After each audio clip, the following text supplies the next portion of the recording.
Hello दोस्तों, I hope आप सब अच्छे होंगे।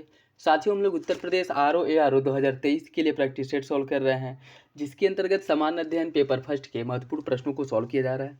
और अभी जो प्रैक्टिस सेट सॉल्व कराया जा रहा है वह जीएस वर्ल्ड द्वारा पब्लिश किए गए टेस्ट सीरीज को सॉल्व कराया जा रहा है। और यह जो है इसका टेस्ट नंबर 4 है, जिसके अंतर्गत हम लोग इकोनॉमी के महत्वपूर्ण क्वेश्चन जो हैं उसको सॉल्व कर रहे हैं। तो यदि आप लोग चैनल पर नए हैं तो सब्सक्राइब कर लीजिए और बेल आइकन को प्रेस कर लीजिए, जिससे वीडियो के महत्वपूर्ण नोटिफिकेशन आप लोगों को मिलते रहें। वीडियो अगर अच्छा लगे तो लाइक करना बिल्कुल भी ना भूलें। अपने दोस्तों साथियों के साथ वीडियो ज़रूर शेयर करें। वीडियो से रिलेटेड कोई भी डाउट हो, कोई कन्फ्यूजन हो या किसी भी प्रकार का फीडबैक हो, कमेंट बॉक्स में कमेंट करके बता सकते हैं। इसका पीडीएफ भी आप लोगों को टेलीग्राम चैनल पे प्रोवाइड कर दिया जाएगा, वहाँ से डाउनलोड करके आप और प्रैक्टिस कर सकते हैं, जिससे जो क्वेश्चंस आप सॉल्व कर रहे हैं वो अच्छे से आपको याद हो जाए। तो आप लोग मेरे साथ बने रहिए। प्रैक्टिस सेट जो भी मार्केट में हैं अच्छे, उनको प्रॉपर अच्छे से कवर किया जाएगा। और एग्ज़ाम में जैसे एक एक दिन कमी हो रहा है, 11 फरवरी को आपका एग्ज़ाम है, तो कोशिश करिए कि जितना ज़्यादा रिवीजन कर पा रहे हैं, जितना प्रैक्टिस सेट सॉल्व कर पा रहे हैं उसको करते रहिए। और ये अंततः यही जो है आप लोगों के लिए फ़ायदेमंद होगा। तो चलिए इसी के साथ वीडियो की शुरुआत करते हैं। इसके पहले वीडियो में हम लोग 70 क्वेश्चंस को सॉल्व किए थे। इस वीडियो में हम लोग आगे के जो क्वेश्चंस हैं उनको सॉल्व करेंगे। और वीडियो से रिलेटेड कोई डाउट हो तो कमेंट बॉक्स में कमेंट करके ज़रूर बताइएगा, या फिर से और अगर कुछ चाहते हैं उसमें कुछ संशोधन करना या फिर से और कुछ ऐड करना तो वो भी बताइएगा। और अपनी प्रतिक्रिया ज़रूर दिया करिए। वीडियो अच्छा लगे तो लाइक ज़रूर किया करिए। उससे क्या है कि हमें अंदर से एक मोटिवेशन मिलता है कि हम और अच्छे कंटेंट के साथ और कितना बेहतर आप लोगों के लिए कर सकते हैं। हम अपना पूरा 100% दे रहे हैं, जिससे कि आप लोगों की तैयारी में मेरी तरफ से कोई भी कमी ना रहे। तो आप लोग अगर वीडियो अच्छा लग रहा है तो लाइक तो कर ही सकते हैं। लाइक करने में ऐसा नहीं है कि आप लोगों का बहुत समय लग रहा है, फिर से आपको फाइनेंशियली कोई कुछ गंवाना पड़ रहा है, कुछ लॉस हो रहा है। तो बाकी आप लोग समझदार हैं। चलिए देखिए क्वेश्चन नंबर 71। निम्नलिखित आत्मनिर्भरता की प्राप्ति को सर्वप्रथम किस पंचवर्षीय योजना का मुख्य उद्देश्य निर्धारित किया गया था? चौथी, पाँचवीं, सातवीं या फिर आठवीं? इसका जो सही आंसर है वो हो जाएगा ऑप्शन ए। चौथी पंचवर्षीय योजना में आत्मनिर्भरता को मुख्य लक्ष्य बनाया गया था। और चौथी पंचवर्षीय योजना की अगर हम बात करें तो अवमूल्यन और मुद्रास्फीति की मंदी के दबाव में इंदिरा गांधी सरकार द्वारा इस पंचवर्षीय योजना को शुरू किया गया था। और इसमें आत्मनिर्भरता की प्राप्ति मुख्य उद्देश्य बनाया गया था। तो सही आंसर क्या हो जाएगा? Option A. और चौथी पंचवर्षीय योजना इंदिरा गांधी के समय में आया था, जिसमें आत्मनिर्भरता को मुख्य लक्ष्य घोषित किया गया था। ऑप्शन ए सही है। स्वतंत्र भारत की अर्थव्यवस्था के संदर्भ में निम्नलिखित में से कौन सी पहली घटना है? बीमा कंपनियों का राष्ट्रीयकरण, भारतीय स्टेट बैंक का राष्ट्रीयकरण, बैंकिंग विनियमन अधिनियम का अधिनियमित या फिर प्रथम पंचवर्षीय योजना? इसका जो सही आंसर है वो हो जाएगा ऑप्शन सी, बैंकिंग विनियामक अधिनियम का अधिनियमित होना। यह कब हुआ था? यह हुआ था आपका 1949 ईस्वी में। 1949 ईस्वी में, ठीक है। और अगर बीमा कंपनी की बात करें तो बीमा कंपनी की जो अधिनियमित इसे जो किया गया था वह 1971 में किया गया था, ठीक है। बीमा कंपनी का अधिनियमन जो है 1971 में है। अर्थ और प्रथम पंचवर्षीय योजना जो शुरू की गई थी वह 1951 में की गई थी, ठीक है। तो याद रखिएगा, इंपॉर्टेंट है। निम्नलिखित में से कौन सा विकल्प केंद्रीय बजट 2022-23 में उल्लिखित अमृतकाल के लक्ष्यों में से नहीं है? समावेशी विकास, विकास और सर्वसमावेशी कल्याण, प्रौद्योगिकी सक्षम विकास, ऊर्जा परिवर्तन और जलवायु कार्रवाई को बढ़ाना, निजी निवेश से शुरू होने वाले पुण्य चक्र को सार्वजनिक पूंजी निवेश। आपको बताना है कौन सा विकल्प जो है सही है, अर्थात कौन जो है बजट 2022-23 के अमृतकाल के लक्ष्यों में शामिल नहीं है। इसका सही आंसर ऑप्शन है समावेशी विकास।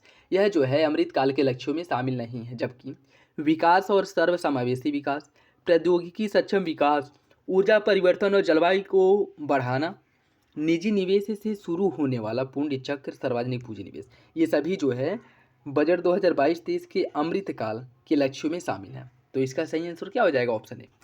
निम्नलिखित में से कौन सा द्वितीय पंचवर्षीय योजना 1956 से 1961 के लक्ष्यों में से नहीं है? बुनियादी और भारी उद्योगों के विकास पर विशेष जोर के साथ तीव्र औद्योगिकरण, आय और धन के असमानताओं में कमी और आर्थिक शक्ति का अधिक समान वितरण, रोजगार के अवसरों का व्यापक विस्तार, खाद्यान्न में आत्मनिर्भरता हासिल करना और उद्योग और निर्यात की आवश्यकताओं को पूरा करने के लिए कृषि उत्पादन में वृद्धि करना। आपको बताना है सही आंसर क्या है। इसका जो सही आंसर है वो हो जाएगा ऑप्शन सी, रोजगार के अवसरों का व्यापक विस्तार। यह जो है द्वितीय पंचवर्षीय योजना 1960-61 के लक्ष्यों में शामिल नहीं था। तो सही आंसर क्या, ऑप्शन सी। निम्नलिखित में से कौन सा भारत में सेवा क्षेत्र का हिस्सा नहीं है। परिवहन, निर्माण, होटल, रेस्तरां या फिर से बीमा। इसका जो सही आंसर है वो हो जाएगा ऑप्शन बी, निर्माण जो है यह आपकी मैन्युफैक्चरिंग द्वितीय क्षेत्र के अंतर्गत आता है, ठीक है, और उद्योग क्षेत्र के अंदर। जबकि परिवहन हो गया, बीमा, रेस्तरां, होटल हो गए, ये सभी क्या है, ये सभी आपके तृतीय के क्षेत्र अर्थात सेवा क्षेत्र के अंतर्गत आते हैं। तो सही आंसर क्या है, ऑप्शन बी। निम्नलिखित में से किस पंचवर्षीय योजना में कृषि उत्पादन की वृद्धि दर ऋणात्मक रही थी। पहली, दूसरी, चौथी या फिर तीसरी। इसका जो सही आंसर है वो हो जाएगा ऑप्शन डी। तीसरी पंचवर्षीय योजना में जो कृषि उत्पादन की वृद्धि है, कृषि उत्पादन की वृद्धि वह ऋणात्मक रही थी। तो सही आंसर क्या है, ऑप्शन डी। आर्थिक नियोजन निम्नलिखित में से किस सूची के अंतर्गत आता है। संघ सूची, समवर्ती सूची, राज्य सूची, उपयुक्त में से कोई नहीं। इसका सही आंसर ऑप्शन बी। आर्थिक नियोजन जो है यह समवर्ती सूची का भाग है जिस पे केंद्र एवं राज्य दोनों द्वारा कानून बनाया जा सकता है। तो सही आंसर क्या हो जाएगा, इसका जो सही आंसर है वो हो जाएगा ऑप्शन बी। निम्नलिखित में से कौन नीति आयोग के 7 स्तंभों में से एक है। जन समर्थन नीति, नवाचार, खोज या फिर गतिविधि।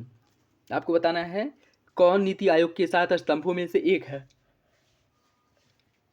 इसका जो सही आंसर है वो हो जाएगा ऑप्शन ए, जन समर्थन नीति। नीति आयोग के 7 स्तंभों की अगर हम बात करें तो इसमें जन समर्थन, समर्थक गतिविधि, सशक्तिकरण, भाग लेना, समावेश, समानता और पारदर्शिता, यह नीति आयोग के 7 स्तंभ हैं। नीति आयोग, इसकी स्थापना 1 जनवरी 2015 को इसका गठन किया गया था, ठीक है, और 16 फरवरी 2015 को नीति आयोग अस्तित्व में आया था।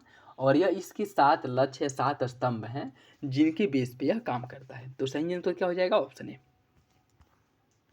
निम्नलिखित में से गांधीवादी योजना का प्रस्ताव किसके द्वारा दिया गया था। मोतीलाल नेहरू, जवाहरलाल नेहरू, लाल बहादुर शास्त्री या श्रीमन नारायण अग्रवाल। इसका सही आंसर है ऑप्शन डी, श्रीमन नारायण अग्रवाल द्वारा गांधीवादी योजना का प्रस्ताव दिया गया था। और इनके द्वारा यह प्रस्ताव कब दिया गया था, इन्होंने 1944 में यह प्रस्ताव दिया था। तो सही आंसर क्या है, ऑप्शन डी। निम्नलिखित में से कौन सी पंचवर्षीय योजना नियोजित लक्ष्य को पूरा नहीं कर पाई। प्रथम पंचवर्षीय योजना, तीसरी, दूसरी या फिर चौथी। इसका सही आंसर है ऑप्शन बी, तीसरी पंचवर्षीय योजना जो है अपने लक्ष्य को पूरा करने में असमर्थ थी। और तीसरी पंचवर्षीय योजना का जो टाइम ड्यूरेशन था वह 1961 से लेकर के 1966 था, ठीक है, और यह अपने लक्ष्य को पूरा करने में असमर्थ थी। तो सही आंसर क्या है, ऑप्शन बी। और ऐसा हुआ क्यों था, देखिए उसी समय जो भारत चीन युद्ध हुआ था और भारत पाकिस्तान के साथ भी टेंशन चल रहा था, उसके साथ साथ जो है उस समय सूखा और वर्षा में अनिश्चितता, मौसमी संबंधी अनिश्चितताओं के कारण जो है तृतीय पंचवर्षीय योजना में जो लक्ष्य निर्धारित किया गया था उसको प्राप्त करने में असमर्थ रहा था। और तृतीय पंचवर्षीय योजना जो है यह गॉडगिल मॉडल पर आधारित थी, ठीक है, गाडगिल मॉडल पर आधारित थी। ये भी याद रखिएगा, क्वेश्चन बन सकता है गाडगिल मॉडल पर। नेक्स्ट देखिए, किस व्यापार संगठन या विश्व व्यापार संगठन निम्नलिखित में से कब अस्तित्व में आया था। 1990, 2000, 1995 या 2005। इसका जो सही आंसर है वो हो जाएगा ऑप्शन सी, 1995 ईस्वी में WTO विश्व व्यापार संगठन की स्थापना की गई थी। और इसका जो मुख्यालय है वह स्विट्जरलैंड के जिनेवा में इसका मुख्यालय है। जिनेवा में इसका मुख्यालय 1995 में यह अस्तित्व में आया था।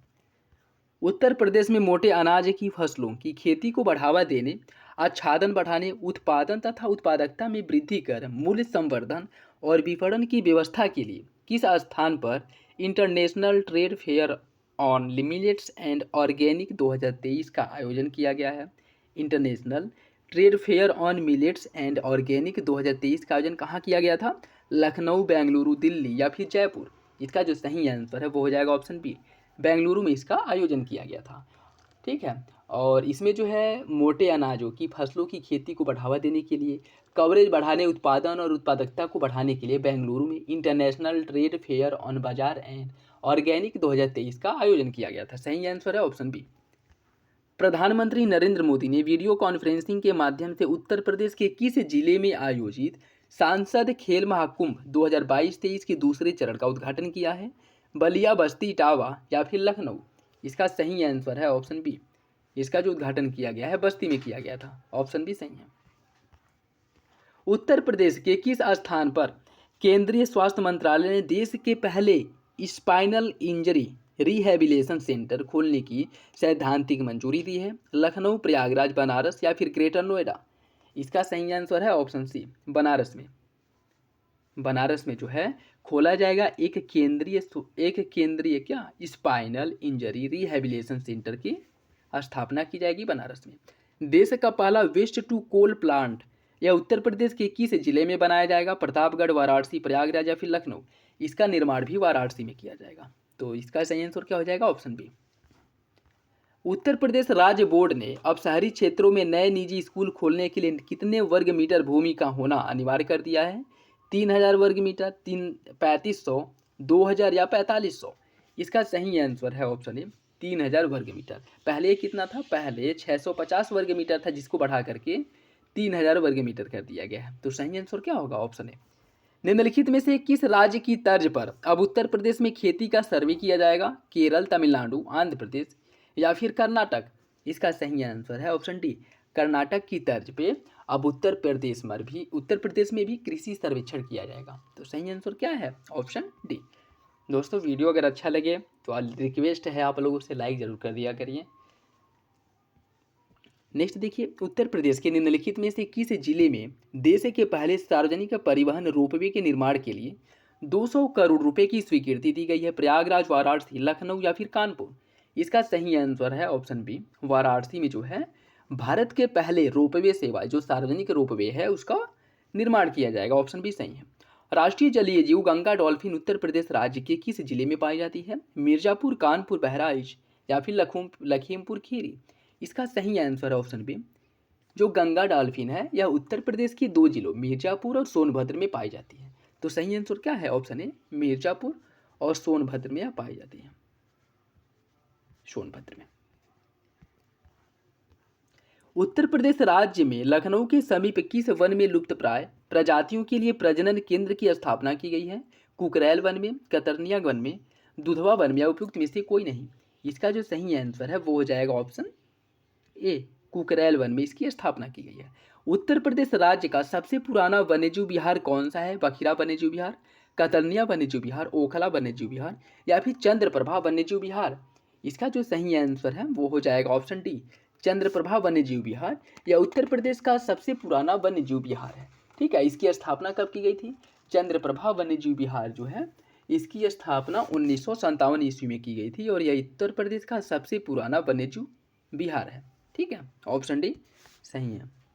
उत्तर प्रदेश में निम्नलिखित में से कौन सा राष्ट्रीय उद्यान है? दुधवा, पापीकोटा, राजीव गांधी ओरंग या फिर श्री वेंकटेश्वर?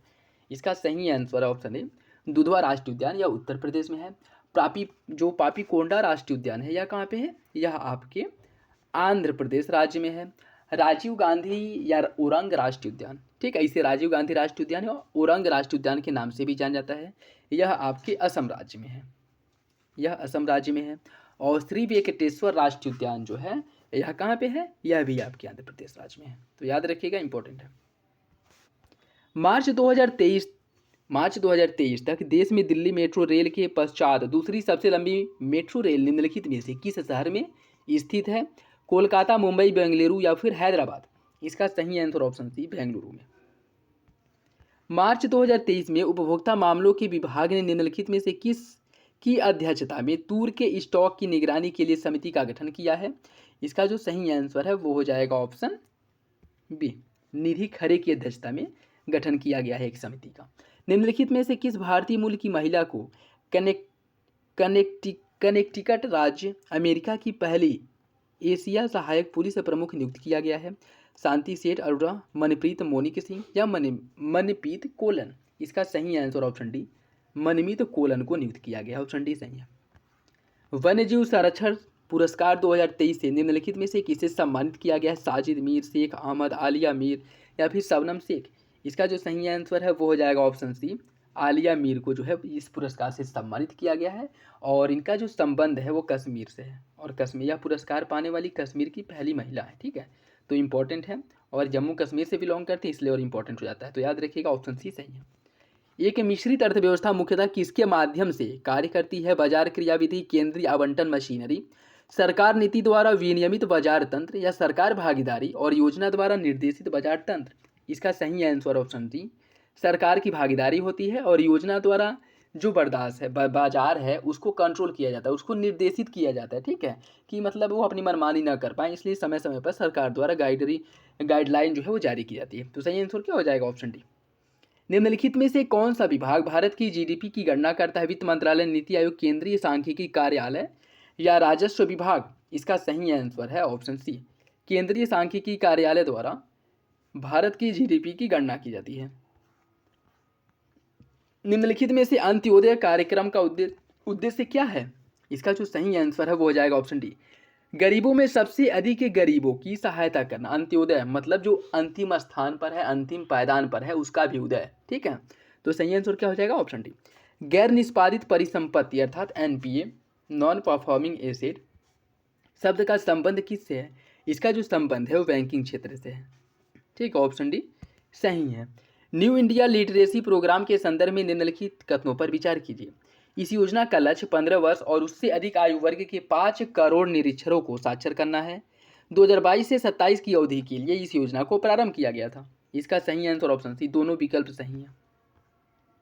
केंद्रीय मंत्री गिरिराज सिंह द्वारा दीनदयाल उपाध्याय कौशल योजना के तहत निम्नलिखित में से किस पहल की शुरुआत की गई है? मूक बधिर, दीनहीन, कैप्टिव रोजगार, या दृष्टिबधिर? इसका सही आंसर ऑप्शन सी, कैप्टिव रोजगार की शुरुआत की गई है। निम्नलिखित में से किस राज्य में तपोवन एनजीओ को चिल्ड्रेन चैंपियन अवार्ड 2023 से सम्मानित किया गया है? इसका सही आंसर ऑप्शन सी, असम के तपोवन एनजीओ को चिल्ड्रेन चैंपियन अवार्ड 2023 से सम्मानित किया गया। ऑप्शन सी सही है। मार्च 2023 में टेक्सास विश्वविद्यालय द्वारा निम्नलिखित में से किसे लाइफ टाइम अचीवमेंट अवार्ड से सम्मानित किया गया है? इसका जो सही आंसर है वो हो जाएगा ऑप्शन डी, नवीन जिंदल को सम्मानित किया गया है। निम्नलिखित में से किस बैंक ने पिन ऑन मोबाइल तकनीक पर आधारित माइक्रोपे का शुभारंभ किया है? ICICI bank, HDFC bank, axis bank, या एसबीआई बैंक? इसका जो सही आंसर है वो हो जाएगा ऑप्शन सी, एक्सिस बैंक द्वारा पिन ऑन मोबाइल तकनीक पर आधारित माइक्रोपे जो एक आपका ट्रांजैक्शन सिस्टम है, उसका ऑनलाइन ट्रांजैक्शन है, उसका शुभारंभ किया गया है। किसके द्वारा? एक्सिस बैंक द्वारा। निम्नलिखित में से किस भारतीय हॉकी खिलाड़ी को एशियाई हॉकी महासंघ का एथलीट एम्बेसडर नियुक्त किया गया है? सचिव, पुनीत, नवनीत कौर, वंदना कटारिया, या फिर सलीमा टेटे? इसका जो सही आंसर है वो हो जाएगा option B, sorry option D सही है, सलीमा टेटे। भारतीय महिला हॉकी टीम की मिडफील्डर सलीमा टेटे को एशियाई हॉकी महासंघ द्वारा 2 वर्ष के लिए भारत से एथलीट एम्बेसडर के रूप में नियुक्त किया है। तो सही आंसर है ऑप्शन डी। मार्च 2023 में निम्नलिखित में से किसे ब्रिक न्यू डेवलपमेंट बैंक का नया प्रमुख चुना गया है? इसका जो सही आंसर है वो हो जाएगा ऑप्शन बी, डिल्मा रूसेफ को। और यह जो है डिल्मा रूसेफ ब्राज़ील के पूर्व राष्ट्रपति हैं, जिन्हें न्यू डेवलपमेंट बैंक एनडीबी का नया अध्यक्ष चुना गया है। और न्यू डेवलपमेंट बैंक की जो स्थापना है 2014 में इसकी स्थापना की गई थी। सही आंसर हो जाएगा ऑप्शन बी। अग्निवीरों की पहली बैच की पासिंग आउट परेड के संदर्भ में निम्नलिखित पर विचार कीजिए। इसका आयोजन ओडिशा के आईएनएस चिल्का में किया गया था। खुशी पठानिया को सर्वश्रेष्ठ महिला अग्निवीर के लिए जनरल बिपिन रावत ट्रॉफी से सम्मानित किया गया है। इसका सही आंसर क्या है? इसका सही आंसर ऑप्शन सी, दोनों विकल्प सही हैं। National payments corporation of India द्वारा यूनिफाइड पेमेंट इंटरफेस अर्थात यूपीआई से मर्चेंट ट्रांजैक्शन पर जारी एक सर्कुलर के संदर्भ में निम्नलिखित पर विचार कीजिए। अप्रैल 2023 से प्रीपेड भुगतान उपकरणों के उपयोग से मर्चेंट यूपीआई लेन देन पर 1.1 इंटरचेंज चार्ज लगाने का सुझाव दिया गया है। इसे व्यापारियों को किए गए 2000 रुपये से अधिक के यूपीआई भुगतान पर लगाया जाएगा। आपको बताना है कौन सा विकल्प सही है। इसका जो सही आंसर है वो हो जाएगा ऑप्शन सी, दोनों विकल्प सही हैं। मार्च 2023 में कृषि कार्य समूह के कृषि प्रतिनिधियों की दूसरी बैठक कहाँ पे की गई थी? शिमला, जयपुर, चंडीगढ़, या फिर देहरादून? इसका सही आंसर है ऑप्शन सी, चंडीगढ़ में इसका आयोजन किया गया था। देश में पहली बार हत्या के मामले में निम्नलिखित में से किस हाई कोर्ट ने चैट जीपीटी की मदद से जमानत पर अपना निर्णय सुनाया था। इसका सही answer option B, Punjab Haryana high court द्वारा सर्वप्रथम चैट जीपीटी का प्रयोग किया गया था निर्णय सुनाने में। तो सही आंसर क्या है? Option B. मार्च 2023 में भारत द्वारा अफ्रीकी देशों के साथ सेना प्रमुखों का पहला संयुक्त सम्मेलन किस स्थान पर आयोजित किया गया? चेन्नई, हैदराबाद, पुणे या फिर नई दिल्ली? इसका जो सही आंसर वो हो जाएगा ऑप्शन सी, पुणे में इसका आयोजन किया गया था, ऑप्शन सी। केंद्रीय वाणिज्य और उद्योग मंत्रालय के अनुसार भारत का कुल निर्यात निम्नलिखित में से कितना है जो अब तक का सर्वोच्च था? इसका उस समय जो है $750 बिलियन था। यह जो है फरवरी मार्च 2023 का करंट अफेयर है। उस समय जो निर्यात है भारत का वह $750 बिलियन पहुंच गया था, जो अब तक के सबसे अधिक था। तो सही आंसर क्या हो जाएगा? Option C. निम्नलिखित में से किस संस्थान के शोधकर्ताओं ने दूध में मिलावट का पता लगाने के लिए पॉकेट फ्रेंडली डिवाइस का पता लगाया है? IIT Mumbai, IIT Kanpur, IIT Delhi या फिर IIT मद्रास? इसका सही आंसर IIT मद्रास के शोधकर्ताओं द्वारा पॉकेट फ्रेंडली डिवाइस का पता लगाया गया, जो मुश्किल से 10 मिनट में यह जो है पॉकेट फ्रेंडली डिवाइस जो है यह 10 मिनट करें 30 सेकेंड में जो है पता लगा सकता है कि दूध में पानी मिला है या नहीं। तो सही आंसर क्या है? Option D. Great Indian bustard के लिए संरक्षण योजना के तहत निम्नलिखित में से किस स्थान पर एक उपग्रह संरक्षण प्रजनन सुविधा स्थापित की जा रही है? बाड़मेर, बीकानेर, जैसलमेर या फिर जोधपुर? इसका सही आंसर ऑप्शन सी, जैसलमेर में इसकी स्थापना की जा रही है। अभिनेता और पूर्व सांसद वारिद थोक्केथला का मार्च 2023 में निधन हो गया। यह निम्नलिखित में से किस उपनाम से इन्हें जाना जाता है? परफेक्ट, इनोसेंट, ब्लैक या मिस्टर परफेक्ट? इसका सही आंसर ऑप्शन बी, इन्हें इनोसेंट के नाम से जाना जाता था। मार्च 2023 में गेटवे ऑफ इंडिया से एलिफेंटा की गुफाओं तक तैरकर पार करने वाला प्रथम व्यक्ति निम्नलिखित में से कौन है? इसका सही answer option A, Krishna Kumar जो है, ऑप्शन ए सही हो जाएगा। मार्च 2023 में भारत और निम्नलिखित में से किस देश की सेना प्रमुखों का पहला संयुक्त सम्मेलन पुणे में आयोजित किया गया? इसका सही आंसर हो जाएगा ऑप्शन बी, भारत और अफ्रीकी देशों के बीच जो है जो सेना अधिकारी हैं उनके बीच सम्मेलन का आयोजन किया गया था। कहाँ पे? पुणे में। मार्च 2023 में NDTV का स्वतंत्र निदेशक किसे नियुक्त किया गया है? DK Joshi, Deepali Goenka, Bhagwati Sharma, DK Joshi, UK Sinha, Deepali Goenka या UK सिन्हा, भगवती शर्मा? इसका जो सही आंसर है वो हो जाएगा ऑप्शन सी, UK सिन्हा और दीपाली गोयनका को बनाया गया है, ऑप्शन सी सही है। फसल ऋण मोचन योजना उत्तर प्रदेश के किसानों को कर्ज से मुक्ति दिलाने के लिए राज्य सरकार द्वारा यह योजना प्रारंभ की गई है। उत्तर प्रदेश सरकार द्वारा इस योजना की शुरुआत 9 जुलाई 2017 को की गई थी। आपको बताना है कौन सा विकल्प सही है। इसका सही आंसर ऑप्शन बी, कथन और कारण दोनों सही हैं, लेकिन आर ए का जो है वो सही स्पष्टीकरण नहीं है। नेक्स्ट देखिए, उत्तर प्रदेश में कुल कृषि योग्य भूमि 25,304 हेक्टेयर है, जो देश की कुल कृषि योग्य भूमि के लगभग 12% के बराबर है। और 21-22 में प्रचलित भावों पर प्राथमिक क्षेत्र का सकल राज्य मूल्यवर्धन जो है वह 28.44% और भावी अस्थायी भावों पर 25.33। सकल मूल्यवर्धन में 28.44 और अस्थायी भाव पर 25.33% था। आपको बताना है कौन सा विकल्प सही है। इसका सही आंसर हो जाएगा ऑप्शन बी, कथन और कारण दोनों सही हैं, लेकिन आरे का सही स्पष्टीकरण नहीं है। नेक्स्ट देखिए, उत्तर प्रदेश सरकार द्वारा 2023-24 में कुल बजट व्यय कितना निर्धारित किया गया था? इसका सही आंसर है ऑप्शन ए। नेक्स्ट देखिए, उत्तर प्रदेश सरकार द्वारा 2023-24 में कुल बजट प्राप्तियां कितना अनुमानित है? इसका जो सही आंसर है वो हो जाएगा ऑप्शन डी। ठीक है, प्रधानमंत्री आवास योजना ग्रामीण के तहत 2023-24 में उत्तर प्रदेश राज्य में कितने घरों के निर्माण का लक्ष्य रखा गया है? इसका जो सही आंसर है वो हो जाएगा ऑप्शन ए, 12,39,877 इतने घरों के निर्माण की बात की गई है। ठीक है, तो सही आंसर क्या है? Option A.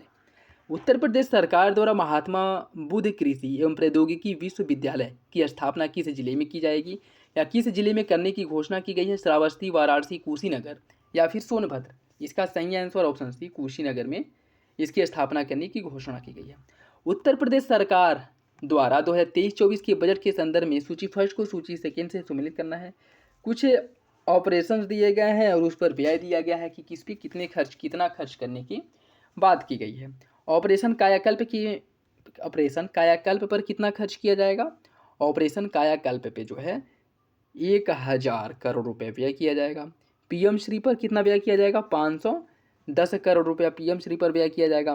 प्रोजेक्ट अलंकार पर जो है व्यय किया जाएगा कितना? इस पर 500 रुपये और डिजिटल लाइब्रेरी पर 300 करोड़ रुपए। तो सही आंसर क्या हो जाएगा? Option A 3214। 3214।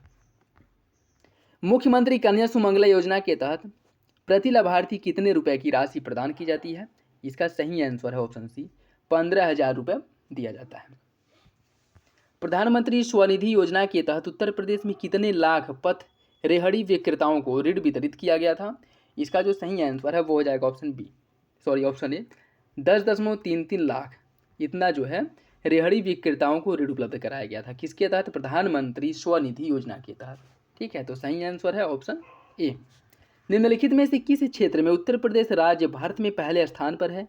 प्रधानमंत्री आवास योजना, प्रधानमंत्री आवास योजना शहरी, ग्रामीण स्वच्छ शौचालय निर्माण। इसका जो सही आंसर है वो हो जाएगा ऑप्शन डी। इन सभी मामले में उत्तर प्रदेश देश में पहले स्थान पे है। ऑप्शन डी सही है। उत्तर प्रदेश राज्य की झलकारी बाई कोरी योजना निम्नलिखित में से किससे संबंधित है? इसका सही आंसर है ऑप्शन ए। यह जो है हथकरघा और पावरलूम के विकास से संबंधित है, झलकारी बाई कोरो योजना। ऑप्शन ए सही है। नेक्स्ट देखिए, यहाँ से आपके मैथ रीजनिंग के क्वेश्चंस हैं, तो मैं आंसर बता दे रहा हूँ, बाकी आप मिला लीजिएगा। ठीक है, इसका जो सही आंसर है वो हो जाएगा option B. Question number 132। Question number 132 का सही आंसर है option B 15 kilometre. Question number 133 का सही आंसर हो जाएगा ऑप्शन बी एच। और क्वेश्चन नंबर 134 का जो सही आंसर है वो हो जाएगा ऑप्शन डी 145। क्वेश्चन नंबर 135 इसका जो सही आंसर है वो हो जाएगा ऑप्शन डी 141 वर्ष। क्वेश्चन नंबर 136 का सही आंसर है ऑप्शन ए 3। क्वेश्चन नंबर 137 इसका जो सही आंसर है वो हो जाएगा ऑप्शन बी 800 रुपये। और क्वेश्चन नंबर 138 का सही आंसर है ऑप्शन ए 17। क्वेश्चन नंबर 139 इसका सही आंसर है ऑप्शन सी 4। और 140 का सही आंसर हो जाएगा ऑप्शन बी 27। तो ये था आज का last question. I hope video आप लोगों को पसंद आया होगा। वीडियो अच्छा लगे तो लाइक करना बिल्कुल भी ना भूलें, अपने दोस्तों साथियों के साथ जरूर शेयर करें। वीडियो कैसा है अपना फीडबैक जरूर दिया करिए। अगर अच्छा नहीं है तो डिसलाइक करिए और बताइए कि और क्या चाहते हैं, क्या सुधार करना चाहते हैं कि इसमें और क्या ऐड किया जाए। बाकी अगर अच्छा लग रहा है तो लाइक करना बिल्कुल भी ना भूलिए। और इसका पीडीएफ भी आप लोगों को टेलीग्राम चैनल पे प्रोवाइड करा दिया जाएगा, वहाँ से पीडीएफ डाउनलोड करके आप और प्रैक्टिस कर सकते हैं। तो चलिए मिलते हैं अगली वीडियो में, तब तक के लिए धन्यवाद।